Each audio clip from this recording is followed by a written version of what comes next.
呃，年纪大了之后，我不禁会怀想以前小时候。我讲小时候指的是可能是年轻的时候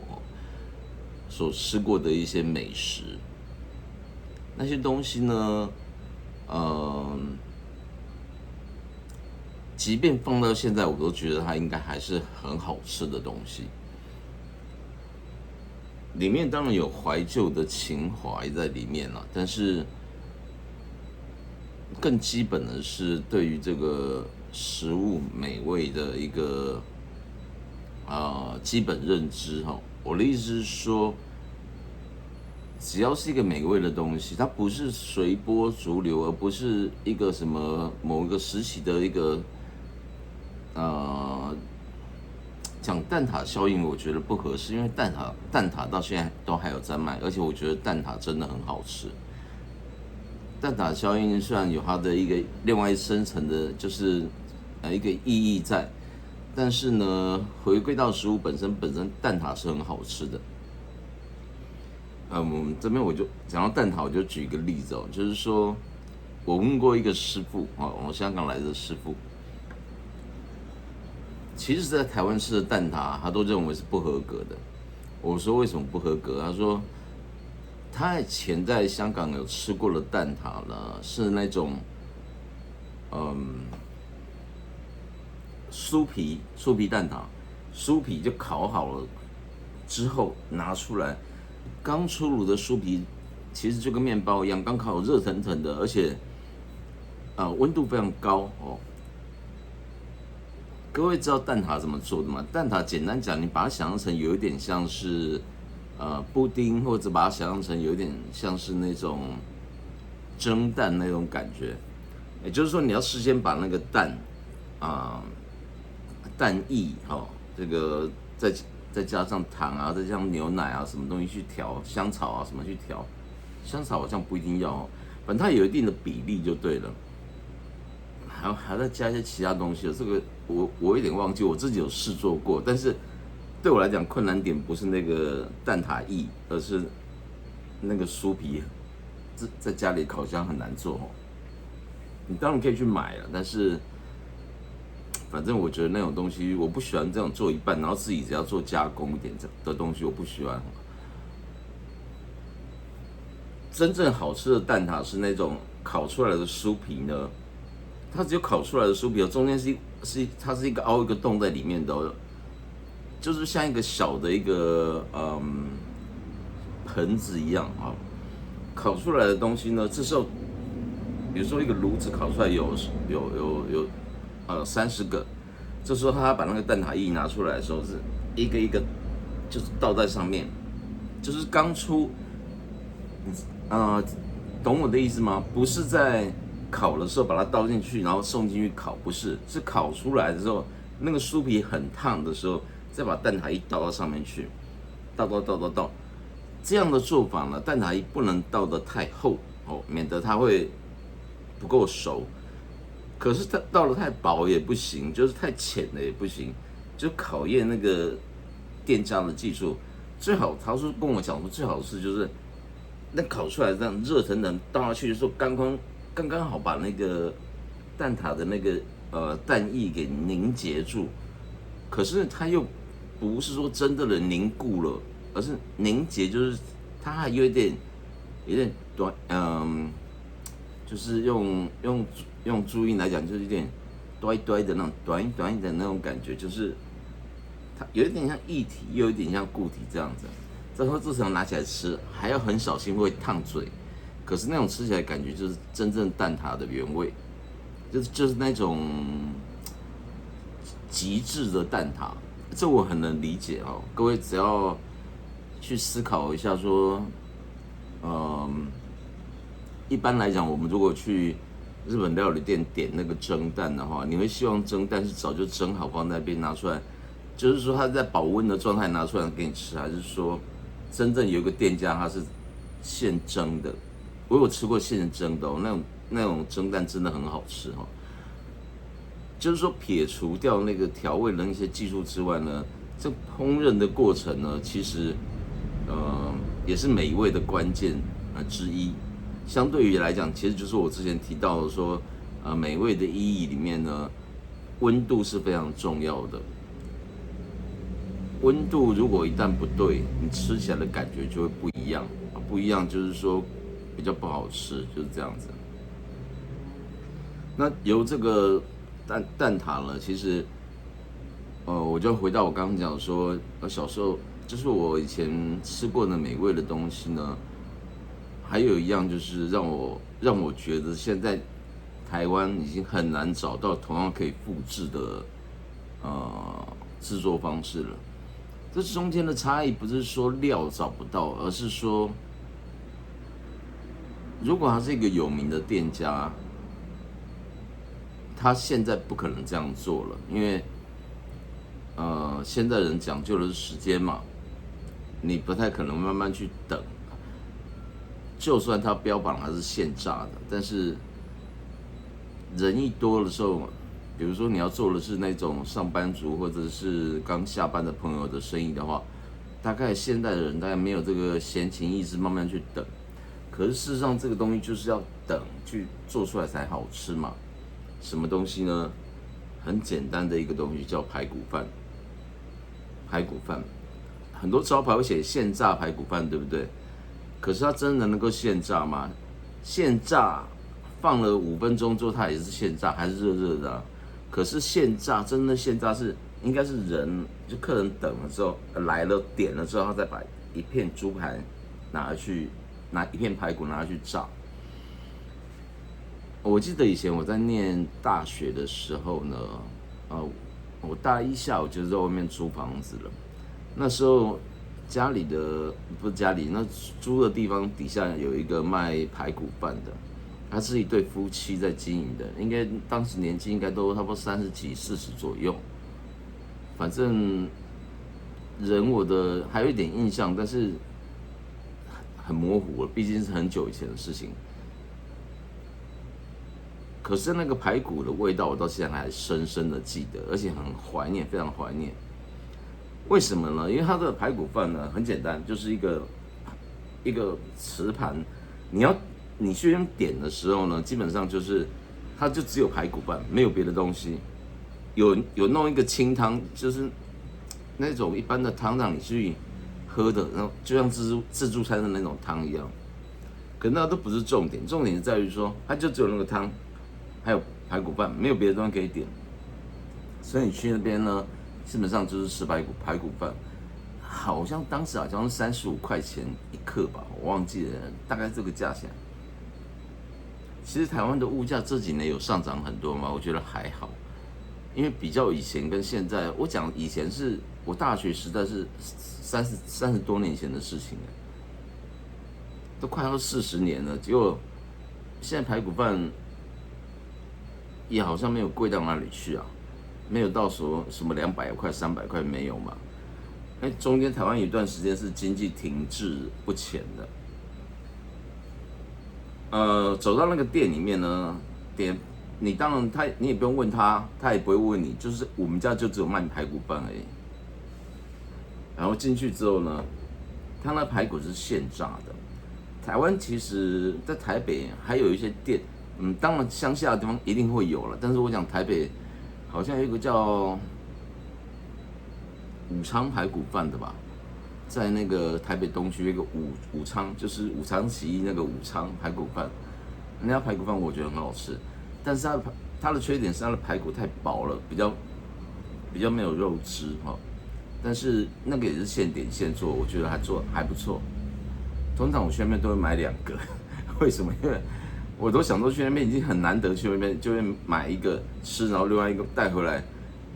违反我的原则，但是没有办法，因为你不可能天天在那边吃这个排骨饭啦，我就会都买一个带回来。就好像我去福隆便当，我一次一定会买3个，不是说我的食量很大，是我可以中午时候吃一个，晚上时候吃一个，第2天那个冰箱都拿出来，已经没那么好吃，微波照样再吃一个，因为那个重点已经是。它的滋味调味是不一样的，所以会让我觉得说，即便没那么的热，没那么的烫，还是很好吃哈。当然美味程度会下降一点点，这没办法的事情，因为实在太远了。手机那个店里面呢，反正你如果是一个人就拿一个盘子嘛，那你如果是2个人就各拿一个盘子，就这样。所以因为他也不看，他就是今天1个、2个、3个要排，他就一块一块炸，他会控制着那个他的那个锅子里面的那个油还有排骨的大小，就是说他不会，他会算好，比方一次油锅里面就是他最多就只能炸个4、5块、5、6块，他不会很勉强的去炸，所以每个人都是这样等的。今天如果只来3个，就只炸3个而已哦，然后所以每一块都是现炸的。那你要就是站在那个锅子的那个这边排队这边等，当然这时候你可以先去盛那个饭，那个它饭好像是它没有限量的，我记得没有限量，反正大家也不会真的吃多少，就盛一个饭的盘子上面，然后就等它的那个排骨，它炸好之后呢，放在旁边稍微沥干一点之后，油稍微沥掉一点之后呢，它就放到你的盘子上面。那排骨呢很厚，很厚，而且里面有排骨，如果没有油花的话，怎么会好吃呢？它就是有点油花，然后吃起来就咬下去，本身就已经有那个属于油脂的部分，然后加上肉汁在里面，那个现炸吃起来一咬下去真的很好吃，软软嫩嫩的，然后就是跟那种你炸了很久的排骨真的是完全不一样的味道。当然它本身有腌制过，有处理过哈，但是我觉得它偏向是比较原味的味道。排骨拿给你之后放在盘子上，你移到旁边去。这时候太太呢，就是老板娘会从旁边拿那个，他们只有一个配菜，就是炒高丽菜，那会炒好一大盘在那边。然后他的高丽菜呢，我不晓得吧？以前我们吃高丽菜，如果是所谓的什么梨山高丽菜啊，就高山的高丽菜，一定会比较甜。现在已经不知道 N 年以前开始就已经没有。即便高山高丽菜都没有那么好吃了，而且坦白讲，在就是很高山的地方种高丽菜，很容易被虫子有病虫害，所以农药其实我要打一个问号就对了。以前的高丽菜就真的很好吃，那他就把那个高丽菜配好，里面就是用蒜啊、用辣椒去炒出来这样的高丽菜。按照一定的比例，它会加给你放在盘子旁边，然后最后呢，再走过去那边有一罐那个豆豉、萝卜、豆豉、豆骨，也是他们自己，还有辣椒，他们自己去弄出来的一个，这样叫做小菜吧，这样的东西，它让你去改变排骨的味道啊，还有高丽菜的味道，就只有这3个东西，所以你拿起来再加上白饭4个。端起来，然后到旁边去吃。大部分的人都是拿盘子在那边吃，很少人外带的，因为那个东西就是要吃现点现做的。我那时候常去吃哦，一颗应该35块钱，然后吃那排骨，吃完了之后，一面吃再配那个高丽菜，再加上一点那个萝卜、豆骨、辣椒这样吃，就很满足了，真的就很满足了。而且我觉得这不是我记忆中那种印象的味道，而是它的饭就是饭的味道，高丽菜就是高丽菜的味道，而且就只有甜味的那种高丽菜，本身就是很甘甜的那种高丽菜，辣的那个豆豉、豆骨那些东西呢，萝卜呢，其实也是很到位的，你吃起来就知道都是他们手工做的。那最重要当然那一块排骨，所以你花一点时间在那边等了，炸排骨也不用多久吧，顶多10几分钟就好了。炸完了之后稍微晾一下，然后就加上去，你吃到的全部都是热腾腾的东西。包含高丽菜也是，因为高丽菜快要弄完，他们就会去炒了，所以你吃到的东西基本上都是热腾腾，包含饭。后来像我住在台北市，我看到某些店家的排骨饭，它就是标榜着说现炸是没有错，但是他会去算时间，比方讲快12点了，或者上班族要出来吃午饭或什么的，他们就会先炸一堆放在旁边，一块一块一块一块。那你可不可以跟他要求说我要现炸？可以啊，但是他们会那种眼睛看你，就是你给我找麻烦的感觉。可是他会跟你讲说，那个我们才炸好3分钟、5分钟而已，现在时间是17点整。这种讲法就是怎么讲呢？就是他不可能额外再炸给你，所以我后来去吃，我就知道，我就避开那个人潮的时间。人潮时间，因为人没那么多，他不会每次炸一堆放在那边，所以你有时候可以吃得到现炸的，有时候，但是你就是要错开那个高峰期嘛。排骨饭就一个这么简单的东西，就很难吃到真的很美味的排骨了，更何况其他更复杂的料理呢？我以前还吃过有一家鳗鱼饭，鳗鱼饭其实如果各位有在看这个综艺节目啊，或是美食杂志介绍什么，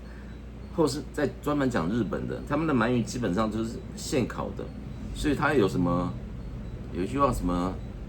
学1年才会串鳗鱼啊，学什么几年还会杀鳗鱼啊，然后串鳗鱼啊，还有烤鳗鱼什么的，烤鳗鱼是最难学的，就是你要掌握中的烤起来刚刚好，然后又不会太老，就是不能是生的，但是不能太老。然后鳗鱼本身里面的那个肉汁还要有，皮要有点脆脆的这样，那难度很高。可是即便是这样难度很高的东西呢，我在台湾我就看过有一家店，现在还在啊，说哪一家我就不讲了。就是以前来的时候，以前刚开始的时候也是这样一个一个这样烤，那比炸排骨更需要花时间。可是后来生意好的时候是怎么样呢？就是我看过他们把如果你在他们店里面用餐的话，鳗鱼的那个装鳗鱼饭的盒子都比较特别嘛，就是比较日本式那种盒子哈，有一点漆器的那种感觉。它是把它这样放，这样放，这样放，这样放，就是方形的这样错开来放，然后就一个这样叠一个，一个叠一个，一个叠一个叠起来。叠起来干嘛呢？它其实里面已经先装了饭了，饭铺在里面，然后它把它错开，就是让它就会有空隙嘛，然后那个水蒸气不会凝结在那个饭上面。为什么？因为它时间到，很多客人来的时候，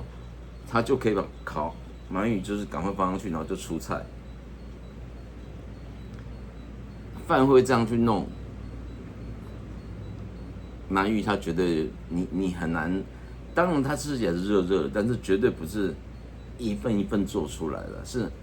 有一点像工厂这个，他把前置作业先做好，鳗鱼也是烤了让它半熟，然后再有点在加热那种感觉，好不好吃？鳗鱼饭还是很好吃，鳗鱼饭到目前为止也是我很喜欢吃的一种料理哈，但是。是不是现烤的？包含那个饭是不是热腾腾的，没有水汽的那种？然后鳗鱼是不是现烤的？那味道真的差很多。当然那个酱汁也是差很多了哈。这个酱汁的部分，其实我看过有认识的师傅，他们是杀了鳗鱼之后，把那骨头拿去烤一烤之后，再把它丢到那个酱汁里面，然后可能。过个几天之后再把它拿出来，把它拿掉，然后增加那个酱汁的厚度哦。但是那个酱汁很重要，但是我觉得前面讲的这些东西，如果它不是现烤现做的话了，然后它有投机取巧的话呢，再好的酱汁都没有办法让这个鳗鱼的味道，就是烤鳗鱼的味道更加提升。为什么？因为本身它。就食材部分就已经好的食材，但是你用坏的方式去处理，就让它变得不好吃了。那再讲一个简单的东西，我之前有提过，就是打果汁嘛，就是我们现打果汁那种。我提过的就是你如果放在那个杯子啊，放在那个那种500cc 的那种杯子啊，那种就是先把水果都切在里面，你来点的时候我把它拿起来，再去打一打，然后再过滤给你吃，那个绝对不好吃的。那水果很容易氧化啊，你先切好放在那边，特别是西瓜、瓜果类的东西，你拿起来打是很快的，可是就不好吃了。为什么不能现弄呢？因为浪费时间，他们会这样认为。我在2年前去日本广岛的时候呢，在当地有喝到，我记得一杯好像500块日币的哈密瓜汁，他们的哈密瓜当然跟台湾的就等级是不一样的哈。我喝了哈密瓜汁，因为那时候台币对日币可能就是将近1:5吧，快要1:5，所以100块钱左右的台币喝那哈密瓜汁，我觉得很值得。没有到500cc，但是也是蛮大一杯的。通常我搞不好还会买2杯来喝，因为它就是纯粹的木瓜汁，不哈密瓜汁而已。你去的时候，它才开始把它当然哈密瓜是冰起来的，然后还会切，再把它取出那个哈密瓜出来，才开始打。这样吃起来就跟西瓜一样，你如果说是来说。那个冰在里面切好切过了没有关系的，就是说，因为你也不可能要求每个都是一颗没有切过，不可能。但是哈密瓜是比较容易啊，它就是切了之后，然后把那个削下来，然后再打，再加一点碎冰再去打，真的很好喝，就是那种你可以喝到很纯粹的哈密瓜的味道，然后也不是氧化的。其实我讲这几点呢，从简单的果汁啊，到排骨饭啊，到鳗鱼饭等等的，说来说去，不过就是一个现做的概念而已嘛。回过来就顺便提一下日本清酒了也好，或者是我们讲所谓的生啤酒也好，我们看到一个生啤酒那个生或是所谓清酒的生酒了，先不要高兴得太早。虽然说理论上生酒就是，你可以有2种看法。第一个是它没有经过杀菌，但是杀菌其实还分好几种方法最常见的就是那种巴斯德杀菌法，就是在63到64、65度左右的热水里面，把那个酒瓶那里面装好酒的东西放在里面，几秒钟拿出来。这样子的做法呢，无论如何，它就会减损掉一些风味。那个风味不是比较偏向于香气方面的受损所以我们看到，生其实如果是经过这样，当然就不是生的啤酒、生的清酒。那另外一种比较进阶的做法，就是用很细、很奈米级的那种隔离网去过滤掉那个细菌病毒这些东西。细菌应该过滤不掉病毒为什么？因为它这样过滤过程中呢，那些病毒它的体积都比那个滤网的那个孔径还要大，所以会被过滤掉，然后也让以清酒来讲，会让清酒更为干净不然的话，第3个方式就是你真的强调温度要非常低。比如说低于5度以下，甚至-5度啤酒我没有做过实验，但是清酒的话，通常在-7度才会结冰，所以-5度的煮长呢，是又能够维持住生酒的状态，又能够让这个细菌不会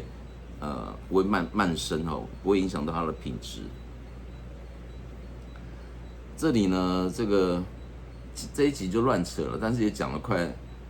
24分钟。这一集我用一个东西简单来做结论就好我刚刚讲，不论是熟食类的东西，或是清酒，所谓的生酒这些东西